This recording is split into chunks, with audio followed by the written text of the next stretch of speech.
We've had a very fruitful day one of the seminars so far, and we could gather quite a few perspectives of various angles of the MSME. Now, moving on to the final session of the day with CA Sekhar Doraswamy, will be rendering a special address on CA as a business solution provider for MSME. I, CA Binita Prakash, have the privilege of introducing today's faculty. CA Sekhar Doraswamy is a co-founder of Strategy Garage, a boutique consulting firm focused on accelerating growth in the startup and SME sector strategic advisory services. Strategy Garage works with entrepreneurs to develop a deep understanding of the underlying business drivers and build customized strategy to deliver profitable growth. He has previously held CFO positions at leading companies such as Dell, Apple, Comsat Max, and has built rich startup to scaling experience, having successfully managed from startup stage to significantly scaled operations at 3 multinational joint venture operations. He brings with him deep strategic business, P&L management, and operational experience, having been part of country management teams in driving country P&Ls. At Dell, he has also led finance shared services operations for global credit and cash application processes, supported contact center operations, and actively involved in setting up factory operations and finance controllership processes for the new factory in Chennai. He has also served as Director of Finance for America's Small and Medium Relationship Business segment, a 200 billion business, 2 billion US dollar business at Austin, Texas. CA Sekhar Doraswamy has done his BCom from BJB College, Bhubaneswar, and is a chartered accountant based out of Bangalore. So before we hand over the platform to him, I request CA Nisha Patel to welcome and present CA Sekhar with a memento. Yes, sir.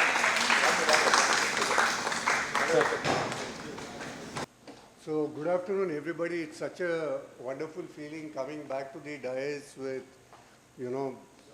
being part of the CA, fraternity. Being part of the CA fraternity. I qualified as a CA, way back in 1989, 90. So it's been decades, probably many, many years older than most of you. I can see a lot of young faces here. But such a nice feeling coming back and speaking to fellow CA professionals. A little different, kind of experience. I just want to share with you my thoughts, given the experience I have brought, over the last 30 years. As our colleague mentioned, my experience has been a little different. I have not been a practicing CA. I have been right throughout a corporate professional, having held CFO positions at Dell in India, and prior to that, Apple. I have spent a ton of years with these companies, learning their best practices across India and across the globe.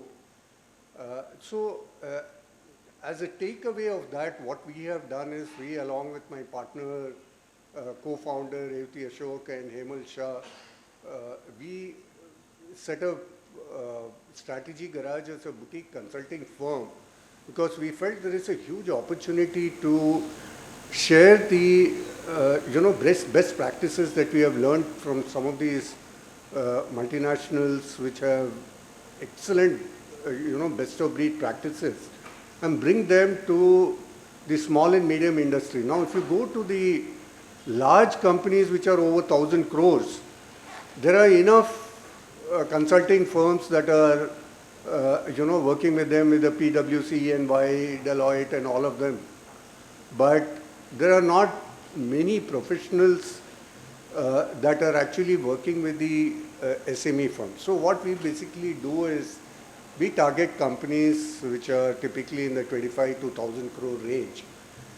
And that is where we try and bring all these best practices. So today my objective here is actually to, kind of share. If, for example, we have, our topic for the day is how can CA be a business solution provider for MSMEs? And over the last 7 years, that is exactly what we have been doing. But it is not to say that we are doing everything that can be done. It is just that there are a bunch of things that can be done, out of which we have carved out a few set of activities where we feel, over the last 30 years of corporate experience, we can help the SMEs. So before I jump into what are the services that could potentially be offered by the CAs, I would like to set some context in terms of what is the MSME ecosystem about. Because initially when we jumped into this, we were also a little surprised. It took us some time to find our feet. But, we would like to share, what our experience has been, what we see. Today we are a lot wiser after 7 years. But I just want to simply summarize really quickly here. Just to get the lay of the land, there are some 63 million, these are approximate numbers, but roughly about 63 million units or enterprises, as you might call, in the country. About 30% of the GDP comes from them, which is a very significant number, by the way. And that's the reason why they say MSME is the backbone of the Indian economy. 45% they contribute to manufacturing and 40% to exports. So we are talking about fairly big numbers, and it provides employment opportunity to about 113 million people. So we are talking again very large numbers. But look at the fourth point, and that is where the focus of attention is. 94% of the units that we are talking about, 94, in fact, you will see varying reports ranging from 94 to 99. 94 to 99% of them are in the micro enterprises. And how do you define micro enterprises? Typically, it will be less than 5 people. So, what this means is, we are a very large country. There are lots and lots of entrepreneurs, huge. But they are not reaching the top. The number of people that are hitting the top, if you were to put a triangle, imagine a base of 94% and the rest of the triangle is 6%. Imagine what the triangle will look like. It will look like this. It is really bad, that situation. So we could characterize the ecosystem as the missing middle. That means there are a ton of companies which are at the base, at the bottom of the pyramid, and most of them are remaining there. A handful are going to the middle, and even a smaller number are reaching the top.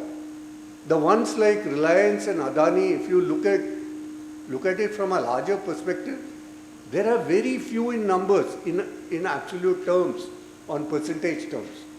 So there is a problem.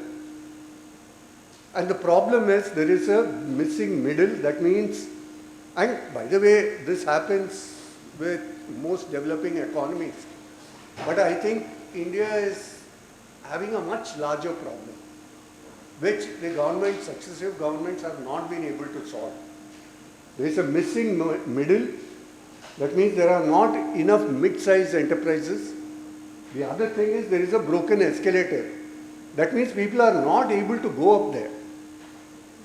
And you can't put the blame only on the MSMEs. So what are the reasons for that?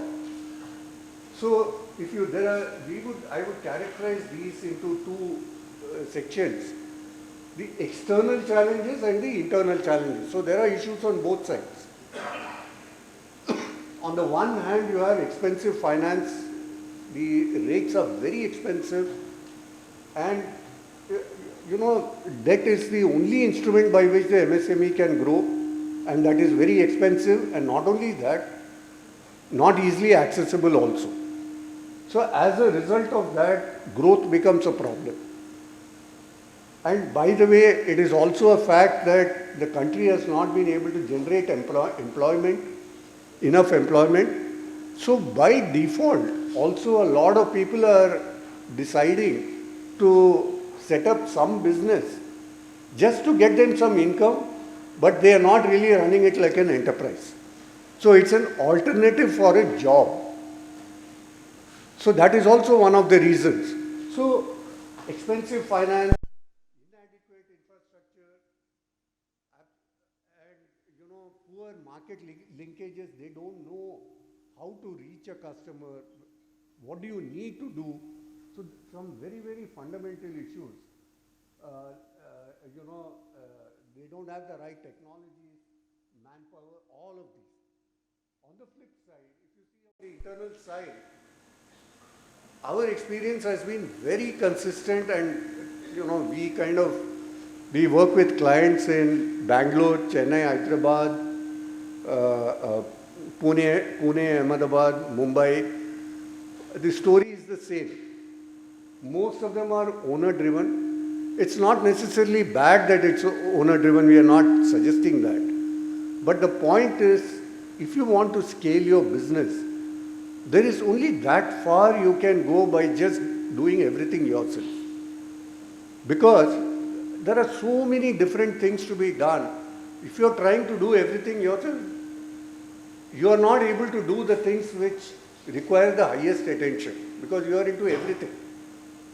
So what we find is, even, for example, 200 to 300 crore companies, which is pretty large by Indian standards, we find that issue.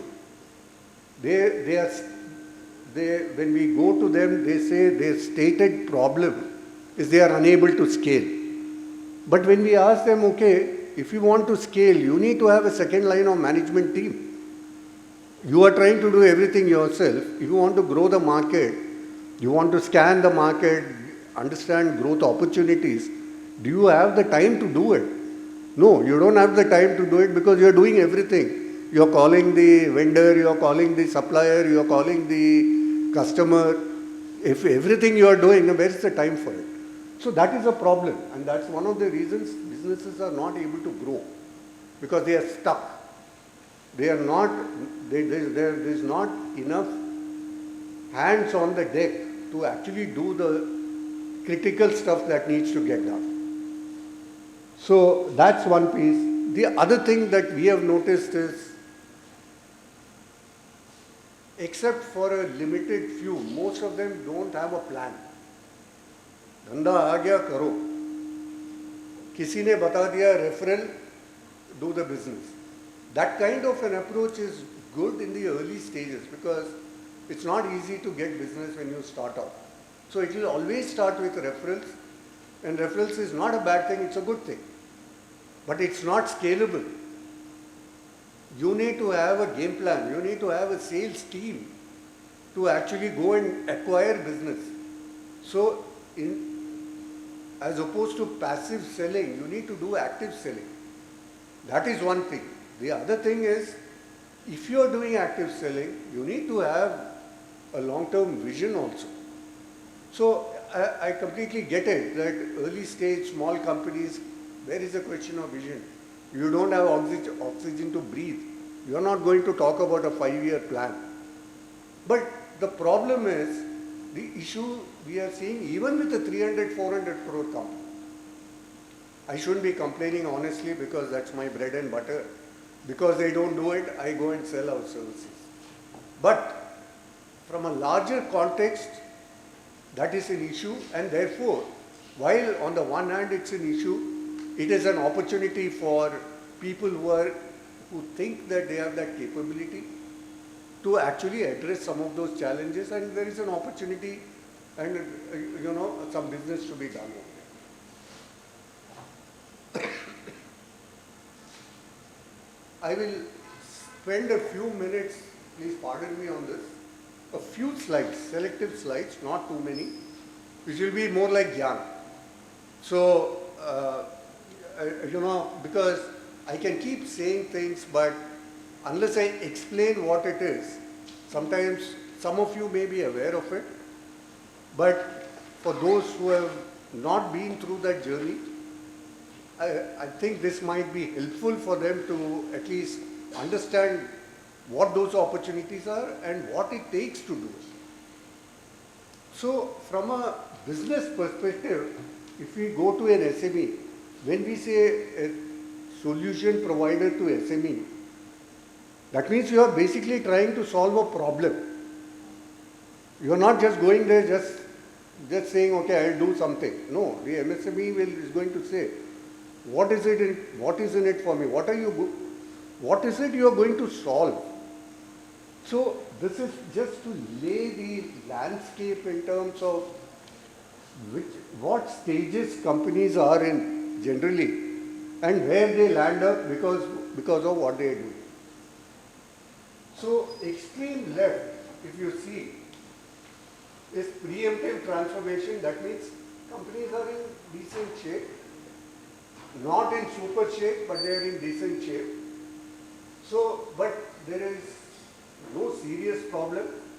But if they don't do anything, nothing great is going to happen. No serious growth is going to happen, but it will keep chugging along, which is, if they are happy, they are happy. So that is one end of the spectrum.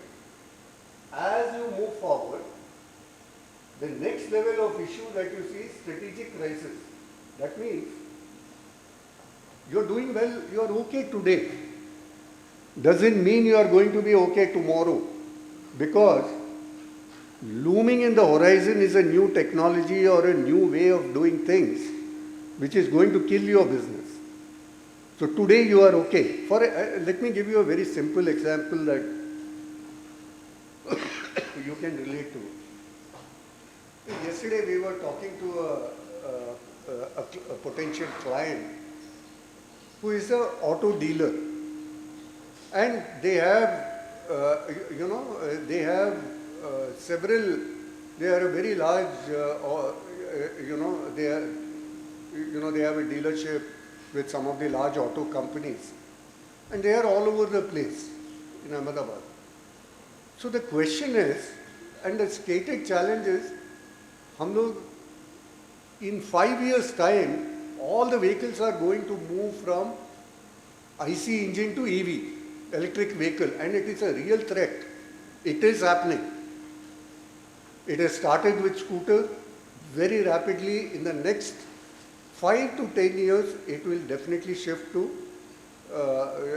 four-wheelers also.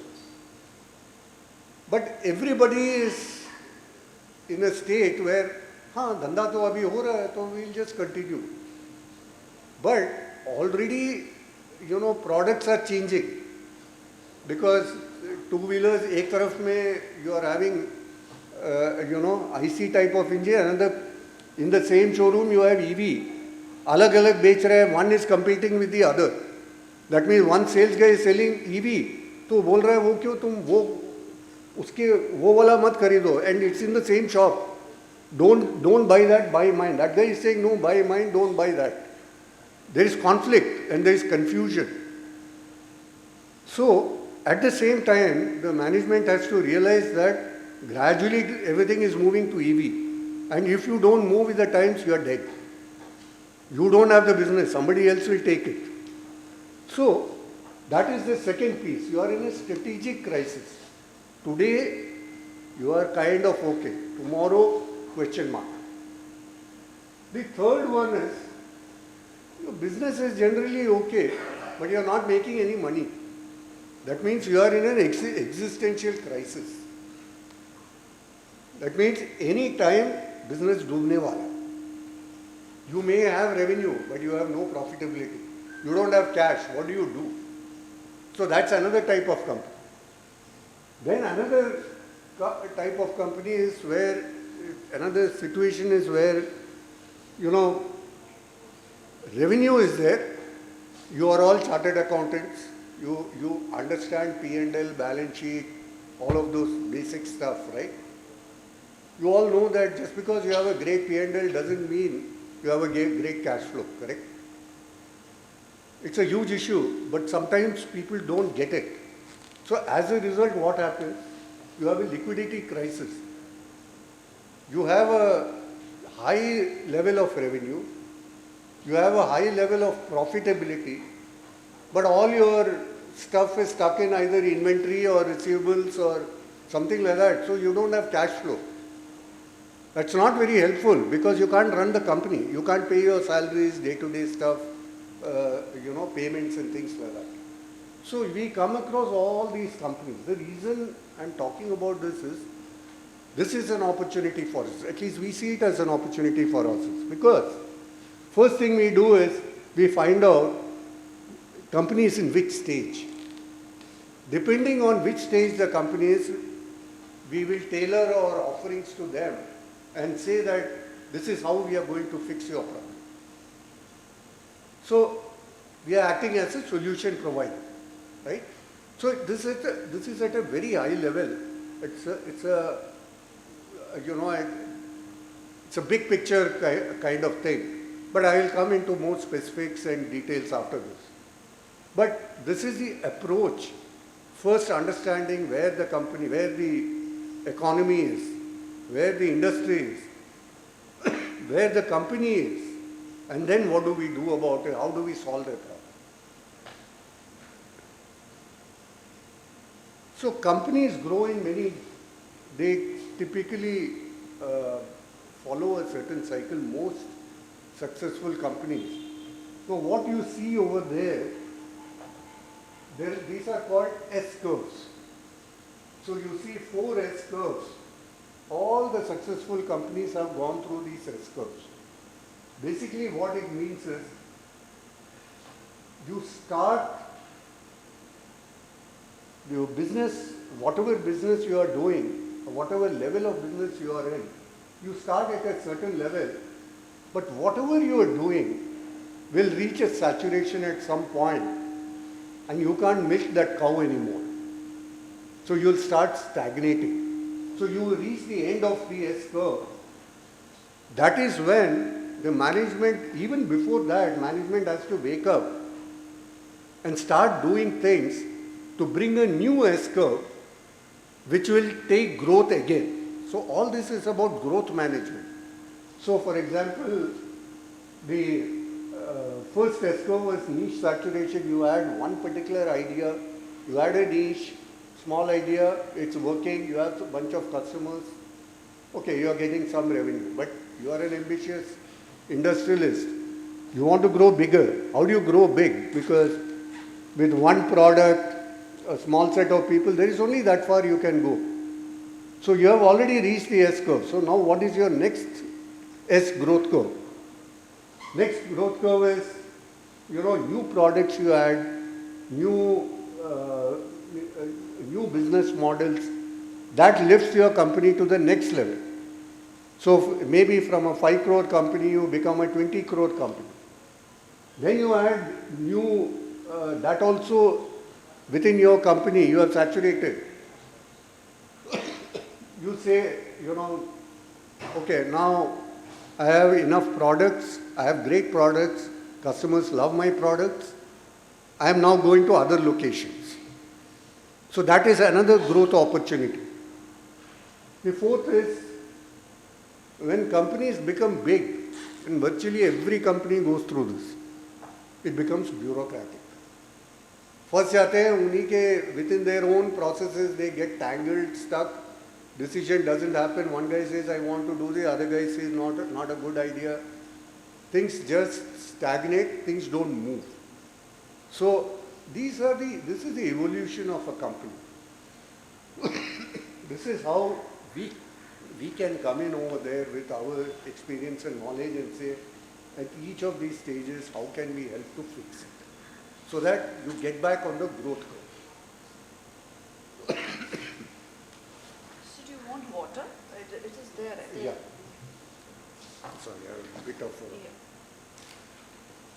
So these growth trajectories, basically what happens is, if there is continuous adaptation and innovation, you will grow along the green lines. That's a sustained momentum. Continuous adaptation, innovation, you will keep growing till you, become really big. if you just don't have any strategic planning, thinking, or anything like that, you'll end up stagnating. So you're chasing tactics, basically you're just doing transactions. हाँ, some business came, करो उसको, किसी ने पूछा मेरे को सामान चाहिए, or I want this product from you, because the person is asking, you are giving. That kind of an approach will take you only that far. So it leads to stagnation, and if you don't do anything, they will not be there for too long. It will be out. So these are the three situations. So I'm just giving you a landscape because the solutions that we are going to give are all tied to all these things that we are talking about. This is, by the way, very, very different from pure audit or tax. I know some of this might be very alien to all of you, but that is the whole idea, to let you know what all opportunities exist. So by the way, just for information, while this may seem alien to a lot of CAs, we ourselves have tied up with quite a number of very reputed CA firms in the country. Very large ones, some of them are in the top 10 in the country, because they don't provide these services. But they bring to the table what we don't bring. They have networks, they have connects, they are large organizations. So, it's a win-win partnership where we say we will provide consulting support. You have the network, you have the relationships which we don't have. And we can work together to provide a solution to the customer. With that, you get stickiness because you are able to give a comprehensive set of services. And we are able to also provide whatever services, strength that we have got, we provide. So we view this as a partnership as opposed to competition. Because the world is big enough for everybody. It's a question of who does what, how do we make 1 + 1 = 3 kind of scenario. That is what we are trying to do. Many of the MSMEs don't have any planning process. So even if, let's say, you have a 20-25 crore company in your portfolio, they should be planning ahead, right? 2-3 years, because they have to build their cash flow, their balance sheet, so that they can grow for the next 3-4 years. Otherwise, then you'll find that I have business, but I don't know, I don't have funds, so I can't take the business. That's a really sad situation to be. So planning becomes very important. So when you do planning, you do P&L planning, you do balance sheet and cash flow planning, so that you have adequate funds to get to invest, or you build a strong balance sheet so that banks will finance you and you can invest in growth. But CS can definitely help in that process. So the next step is, once you have understood the needs of the client, next step is to set the goals to achieve it. What are the goals they have to do? After that, identify, in order to achieve the goals, what are the actions, initiatives to be taken. And all this you can work with the founder, because you have a relationship with the founder. Once that is done, understand what are the growth and profitability assumptions and build a 3 to 5 year plan. You know what it looks like, right? 5-year P&L, say year on, put assumptions on growth, assumptions on profitability, assumptions on products, assumptions on expenses, and build that model. Once you have done that, then you have that P&L, balance sheet, cash flow, etc. And then, it's more about implementation and tracking and review. So some CAs are already offering this. So if you are looking to break out and do stuff which is beyond your tax and audit, and you feel the need to diversify, this is a good early step. You can do these for small companies and gain experience and start doing it for larger companies also. So this is on the financial planning. Very simple framework in terms of what all things financial planning involves. It includes integrated business planning, which means it's not about just putting some number. It is also about validating the business assumptions, integrating the business into the financials, so that the two talk to each other neatly. Otherwise, you will have a business which will generate financials which are unviable, or you put financials but the business doesn't happen. It doesn't make sense. So they have to always talk to each other. So that integration is very important. Another angle that you all can work on is budgeting. Many of these companies don't do budgets, especially the smaller companies. Clearly an opportunity. Spend time with them. Once you have made the plans for the next year, you say, okay, let's put some budgets. You can look at previous years, how much they have spent. You should look at what profitability they want, and then decide, okay, I'm not going to spend more than this because I want to achieve a profitability. So all those iterative practices will kind of help you frame those budgets. Forecasting is more, there's a difference between budgeting and forecasting. Budgeting is you put a budget and say, okay, it is like an approval process kind of thing. मेरे पास इतना budget है, अब आपको इसी के अंदर spend करना है, because this much revenue is coming, you can spend only this much. So that is your budget. Forecast is different. Forecasting is like projecting in the future, कितना revenue आएगा. But because if your revenue is growing 50%, you can't have the old budget. You have to increase the budget. So, and you should know how much to. So that is where forecasting comes in. Once all this is done, another aspect that you can consider is performance management. So we put all these things, budgeting and all that. What happened in actuals? So actuals versus budget variance. All of us have read in our CA days, at least I have about 30 years back, I guess. We have done all those material cost variances, the expense variance, revenue variance, usage variance. All these manufacturing companies need it. At least the slightly bigger ones, definitely. So it's an opportunity, it is important. Many of them may not appreciate, but it is important to educate because that is how the industry is going to grow. There is no choice. Only the good ones are actually making it there. Then scenario modeling, that's more like if you do this much revenue, then how much will be the profit, what will be the cash flow, how much investment will be required. So that is the kind of scenario analysis. So these are very clearly things that, we have all learned in our CA, studies itself. Now it is a question of taking that knowledge and actually going and implementing it. So that's on the financial planning. Then coming to the analysis, financial planning and analysis. You could give advice around, which products they are selling today and which are the fast moving products, therefore where they should focus on. Sometimes they are themselves not aware. Whatever business comes, they are selling.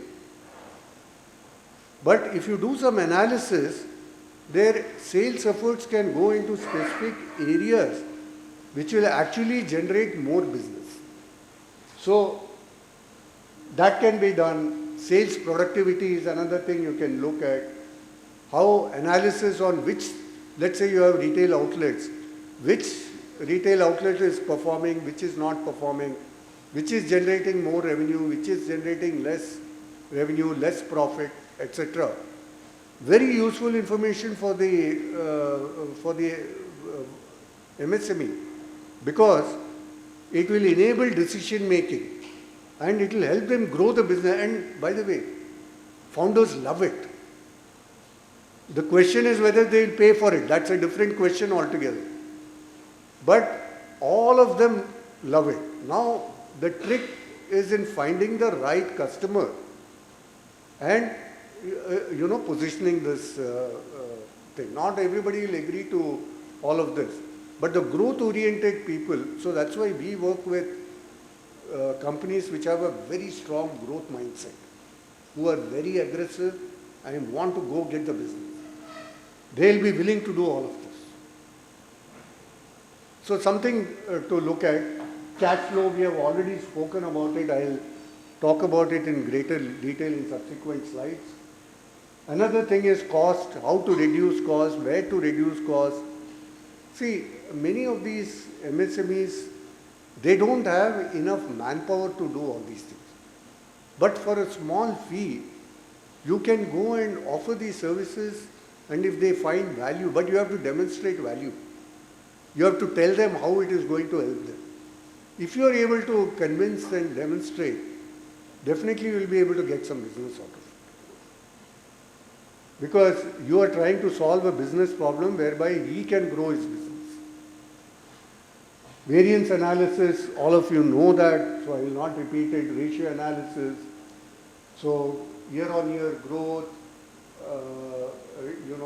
return on investment, net profit, all these are typical ratios that you are familiar with. So all these analysis can be offered, but you have to again pick and choose your customer.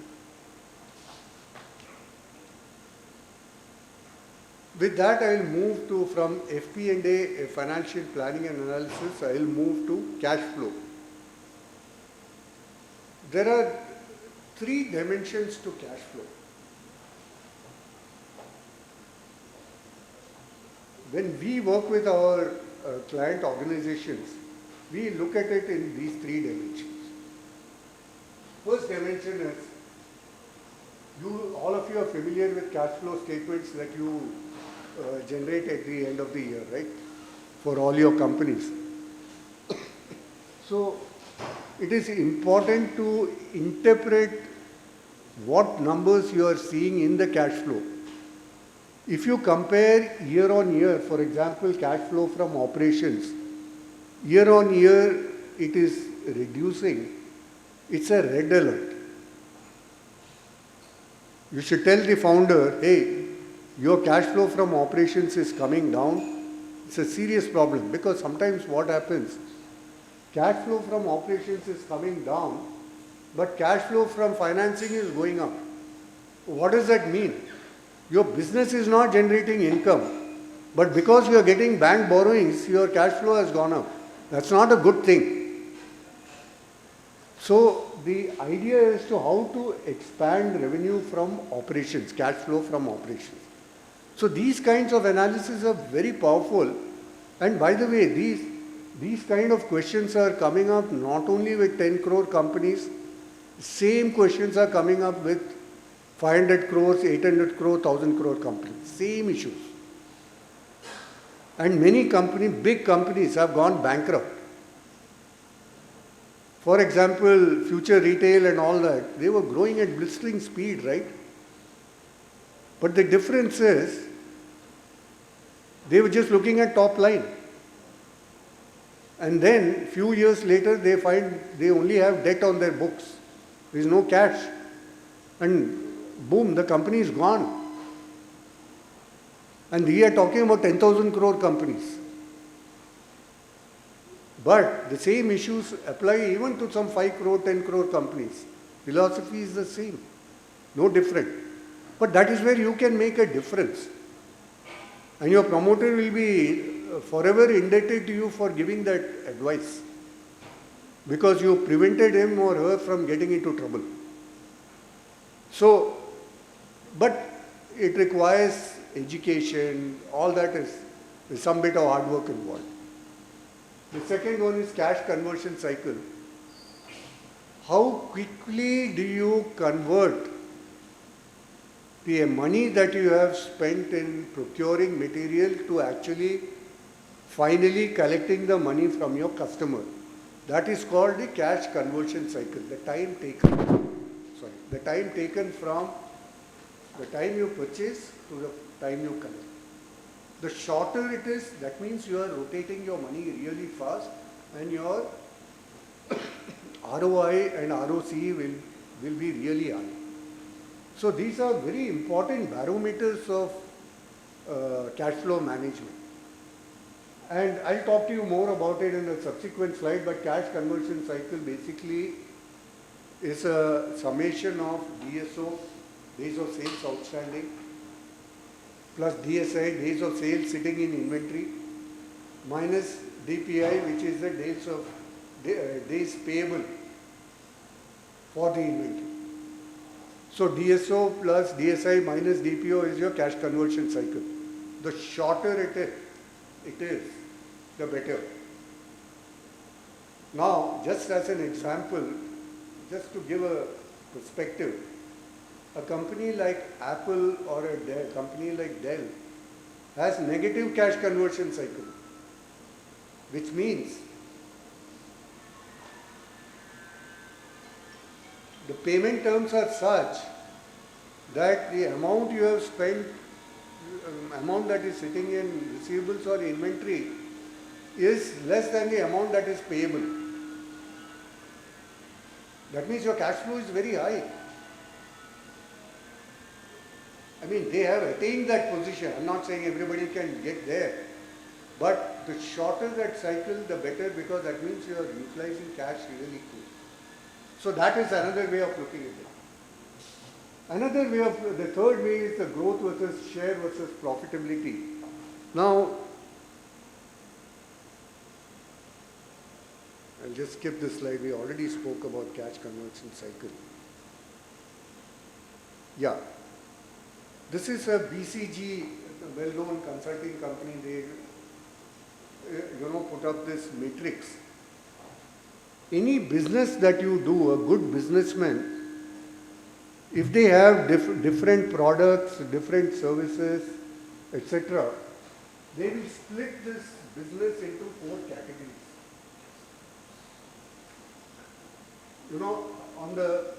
On the vertical side you have growth, high growth and low growth, and on the horizontal you have market share, high market share and low market share.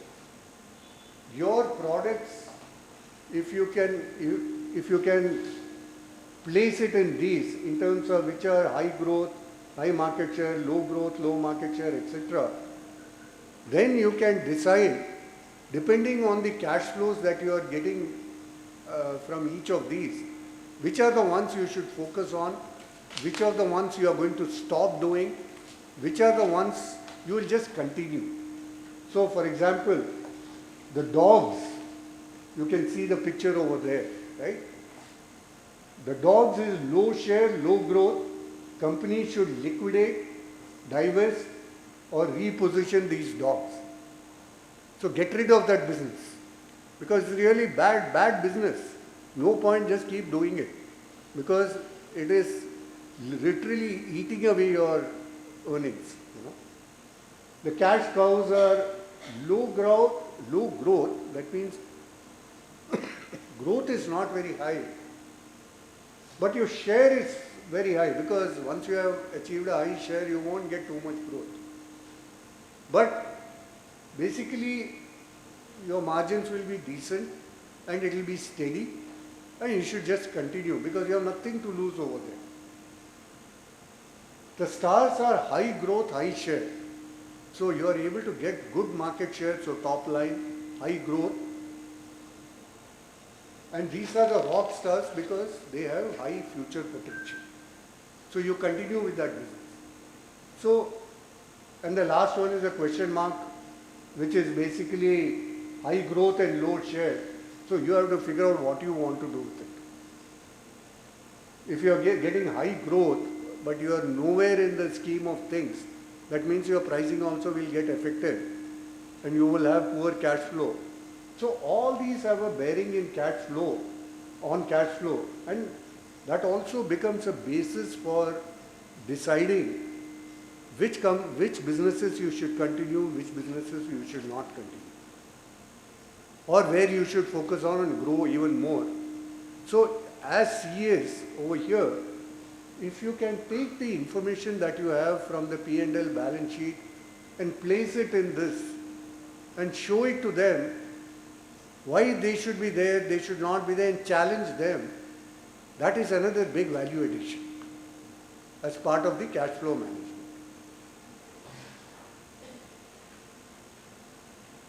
How much time do I have? We have 10, 15. Okay. With that, I'll go. So we spoke about FP&A, we spoke about cash flow management. The third piece is the business advisory services. Now, we provide all these, many of these, I would say about 70% of these services we provide. But for those that we don't provide, we partner with others who provide, so that together we are able to provide a comprehensive solution to our customers. So let me just go into a quick high-level overview of what all kind of, so what we spoke just now is the growth consulting, how to grow the business, what are the things you can do. We already spoke about that. I'll also share a slide subsequently on that. But financial planning, business planning, and cash flow management are all part of the growth consulting. And these are all good opportunities because customers are always facing issues with all this. So that is one. Bank financing, I don't think I need to explain. If you want to grow the business, you need to get bank financing. For that you have to do projections. So those are all services you can offer. Not just projections. You can build the business model and negotiate with the banks. And that way you can help out your client. Outsource CFO services, I think all of you are familiar, I won't talk about it. But it is very operational. They need people in their roles to actually do the day-to-day work. So that is definitely an opportunity. And some companies have specialized in that completely. And they have placed several CFOs in various companies or finance managers. And there is a win-win for companies as well as the service provider, because the small companies cannot afford to have a full-time person. At the same time, they want a lower cost, and the CFO service provider can even provide a resource on a part-time basis or 3 days a week or something like that. That way it's a win-win for both. There is a business opportunity for the service provider, and there is a benefit that the promoter sees. So that's another one. M&A structure and advisory. In the event there are opportunities for buying or selling companies, that is another one. Transaction management. I'll spend a few minutes on each of these in the subsequent slides. Valuation, financial modeling, investor financial advisory, due diligence in M&As. Whenever startups are wanting to secure new funding, typically there will be some kind of a due diligence. That is also another opportunity, because if you have specialized in that area in terms of what to look for in the due diligence, clearly your audit experience can help you learn this very quickly. So that is another opportunity. So I'll go into a little bit of detail on these. I won't go through all of it because there is a lot of detail out there. But growth strategy, it will include, for example, long-term business growth strategy. We spoke about it. 3-year plans, business plans, etc. How to grow their revenues, etc. by just doing the analysis of their products, which are the fast-moving products, which are the fast-moving services, etc. Very valuable insight for the promoter. Cost optimization, working capital, we spoke about that. how to optimize working capital by, optimizing cash flows through to the, DSO by reducing days of sales outstanding, DSI, etc.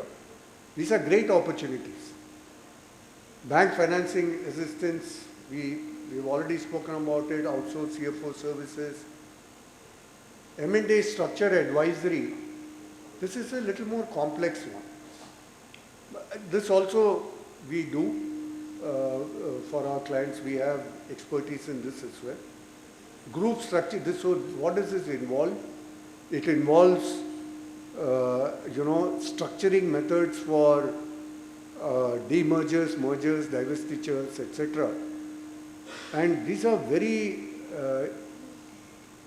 these transactions are complex and intense, and the founders find tremendous value on this.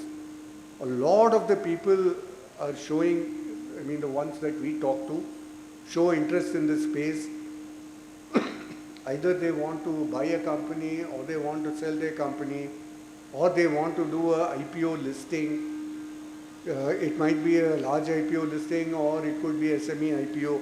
So all these opportunities exist. Absolutely our opportunity to capitalize on that.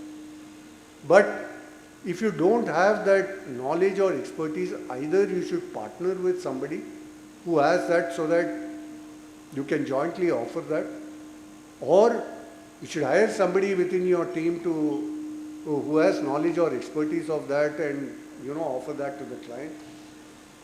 So there are many different ways of working that model. You don't have to be doing everything to be offering to the client. And the client is often very happy to be dealing with, as long as you have one person leading it, they are happy to be providing that opportunity. So that's on the M&A structuring. Negotiation and transaction management is again related to the M&A or other transactions, which is about discussing valuations. Because whenever there is an M&A, valuation is a very key aspect, because what is the price at which you are going to sell the company? And there are a lot of chartered accountants who are actually providing the valuation advisory. So clearly an opportunity. But you can develop and grow up the value chain by actually, learning how term sheets should be reviewed. That means when we say term sheets, whenever a company says, I want to invest, they will say, I will invest on these terms. So how to read those terms? Are these terms favorable to the company, or are they unfavorable, or are they dangerous? That kind of advisory is extremely powerful, because very often the SMEs will not be aware of all these things. These are all very specialized services, and if you are able to convince the customer, there is good money to be made out of this. So it may be worthwhile to get trained on some of these, or partner with somebody to be able to offer all this.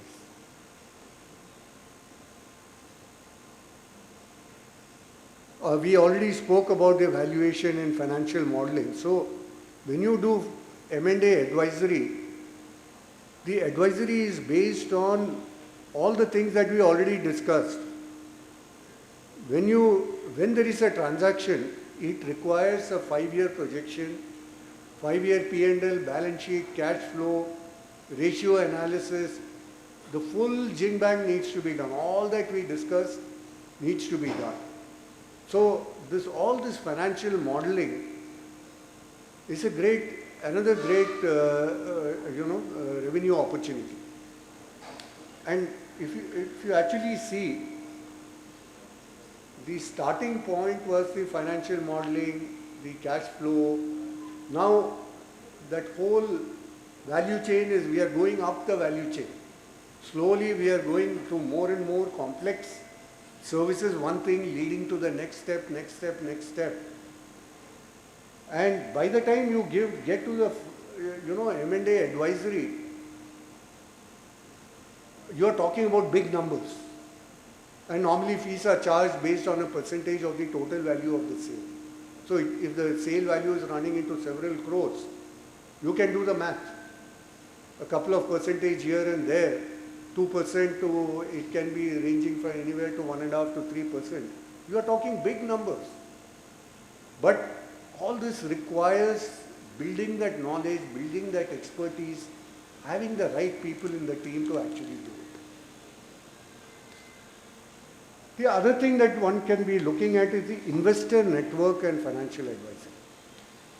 Now, we have tied up with a whole bunch of well-known CA firms. And the reason being, they have the kind of network that we don't have. The point is that these are large CA firms, and by virtue of their long-term presence, they have built relationships with clients. So those networks are especially very powerful. Apart from that, if you have your own other networks like HNIs, etc., who have enough money at their disposal, you can at least bring them to the table, and then the founder can actually decide whether they want to buy or not, or offer their company for sale or whatever, but clearly provides an opportunity. So if you have a network of clients that you have, you can leverage that. So clearly an opportunity out there. And what we do is, since we are offering those services, we leverage with all these CA networks, because they have clients who are very cash rich. And we have actually got them to invest a few crores in some companies as well. So it's clearly an opportunity. You have the wherewithal to do that. Then of course comes the due diligence in M&As. We spoke about it earlier. Due diligence is a step above the audit, etc., but with a very clear mandate as to you have to look at specific things. You have to look for fraud, you have to look for inappropriate accounting or numbers that are incorrect and things like that. So that requires a slightly specialized knowledge, but clearly something that again the CAs can do.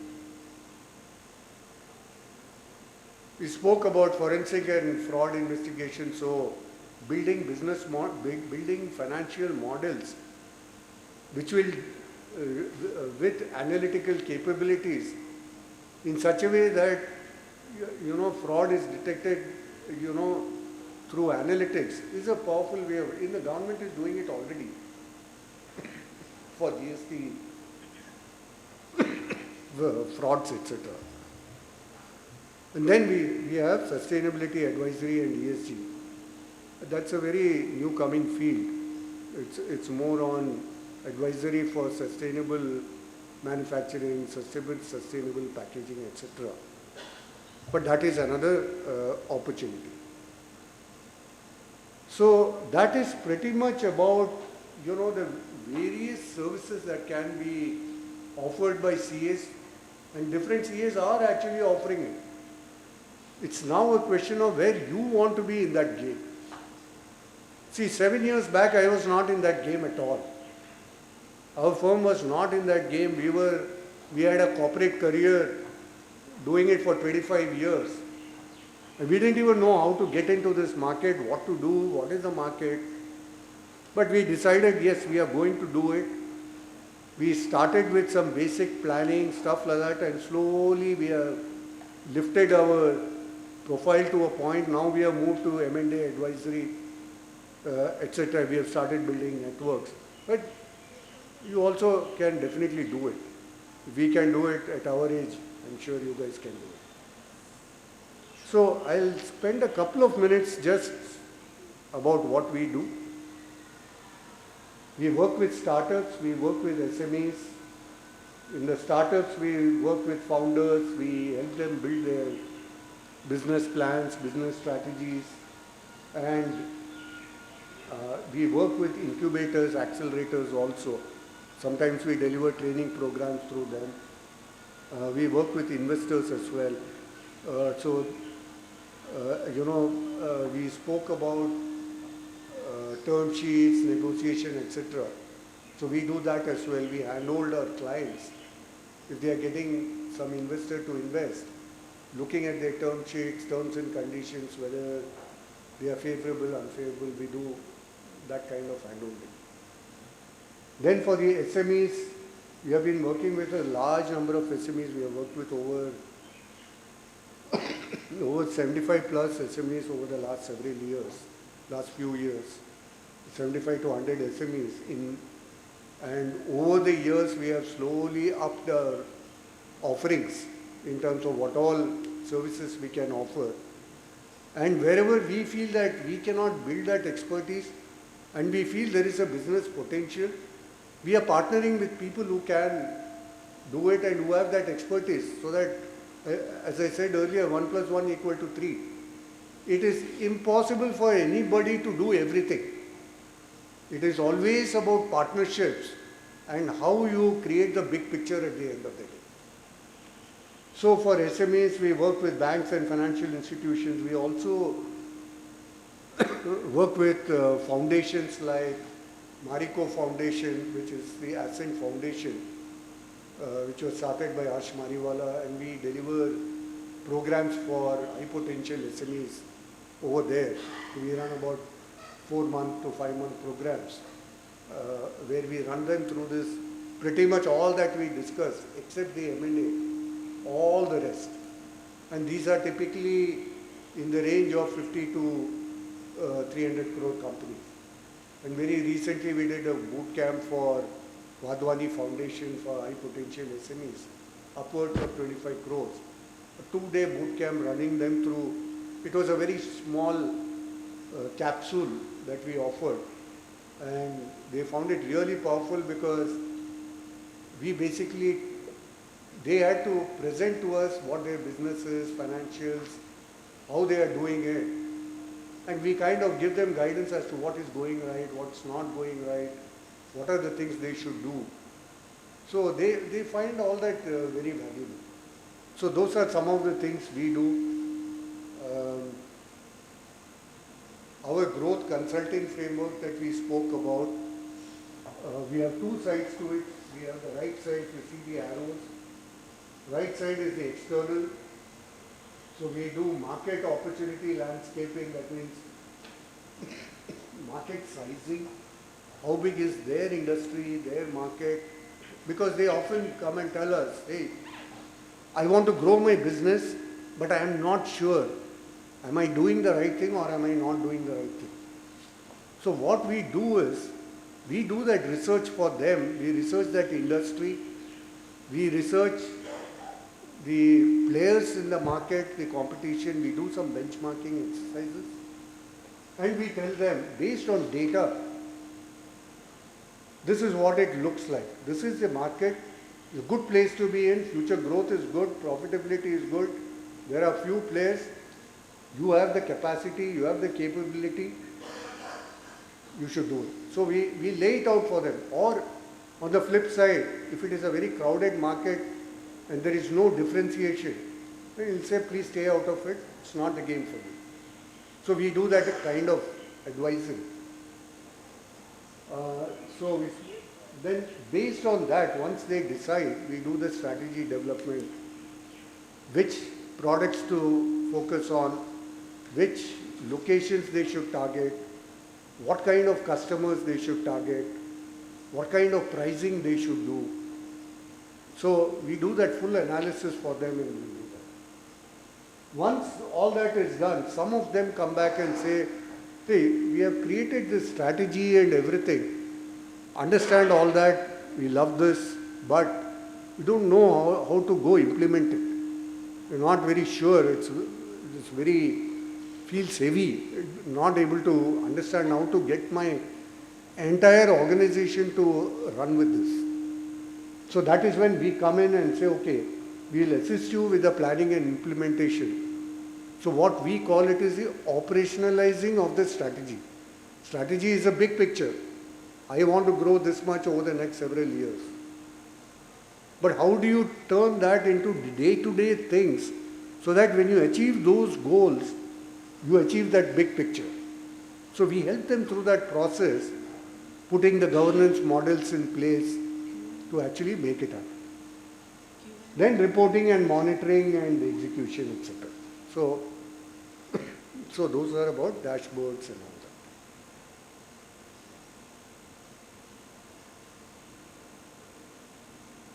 Yeah, I'm just skipping some of them because in the interest of time.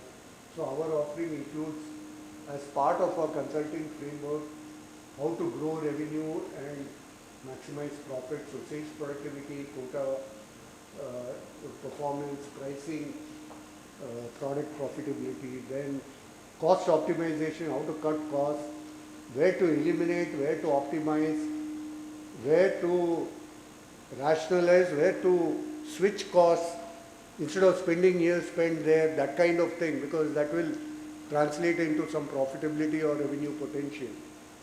And then, operational excellence, so that's where the business planning, dashboards, etc. And the last one is financial advisory, which is the planning, cash management, fundraising, and all of that. So there are 4 of us in the team. Revati Ashok is a co-founder. She is also on the board of several large publicly listed companies like AstraZeneca, Quest, Shell Petroleum, a whole bunch of those. Myself, you already know, we have Hemal, who is a seasoned banker with over 2 to 3 decades of experience with Standard Chartered, Citibank, very well-known banks, and extremely strong with his banking relationships, brings tremendous value to the table. So if a client says, look, so it all falls into place, right? We provide the strategy, we see how the growth is going to happen, what is it you want to do. Next question is, what is your P&L, what's your cash flow, how much money do I need to finance this whole growth. Then the next question is, okay, I figured all this out, now where do I get the finance from? That's when Hemal comes in and gives his magic story over there.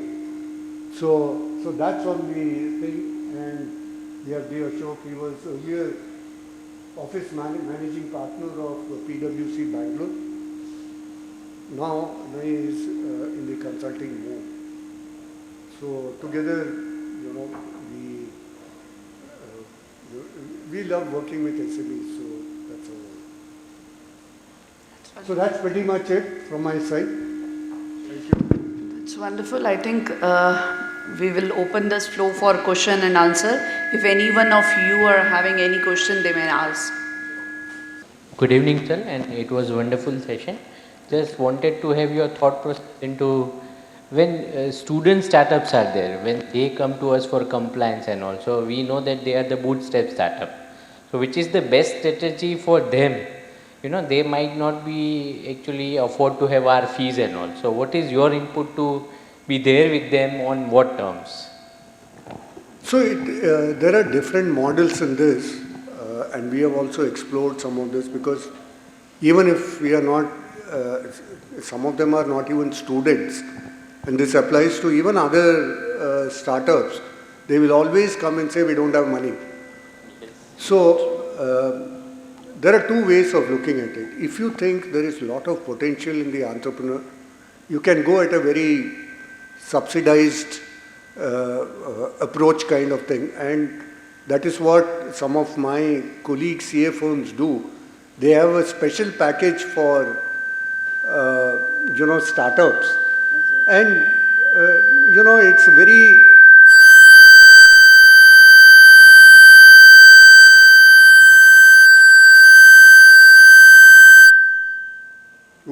magic touch. Yeah, so they have a special offering. It's not that they won't pay anything, they will pay, but they will not pay much. But this becomes a volume game. So, you also should streamline your, operations in such a way, it's a very low cost kind of thing, so that when you price, obviously you're not going to get much. No matter what you do, they are not going to pay. That's a reality. But at least you can get your cost structure to the bare minimum, having very low cost team members actually doing a lot of the work which they can do, training them, upskill them, and thereby keep your cost very low. Therefore, even if your pricing is not very high, your profitability is still reasonable. But then you will have to work on a lot of startups. That is one way of doing it. The other thing is, and this is not always possible, is you get sweat equity, right? They may not be willing to pay real cash for it, but they will say, I'll give you a stake in the organization. But, you have to take it with a pinch of salt. Most of the startups fail, let's face it. So your share is not really always going to be worth it. But who knows, one day you may just hit a jackpot. And you may not have to be a CA ever after that. Anyone else? Anyone else? I think people are not asking it. That means they have understood very well with you. They have mesmerized with your this whole talk. I think no questions, so shall we sum up? Okay. So it gives me an immense pleasure to extend my heartfelt thanks to Sir for this wonderful session. Actually, the major problem with we CAs, practicing CAs is that client fees nahi deta hai. And I think somebody sent me that meme also, that whenever VCAs are going for fees, so ab underground hone ka time aa gaya hai. So I think the main reason behind that is we are normally working for the compliance and all that, as you said. If we are working to be their partners in building their business, as Sir has explained us very well, then of course the scenario would be different. So we are very thankful to you, Sir, for your wonderful insights on this matter, and I think that would surely help all of us for that. Thank you very much for this session. Thank you for extending your time. Yeah.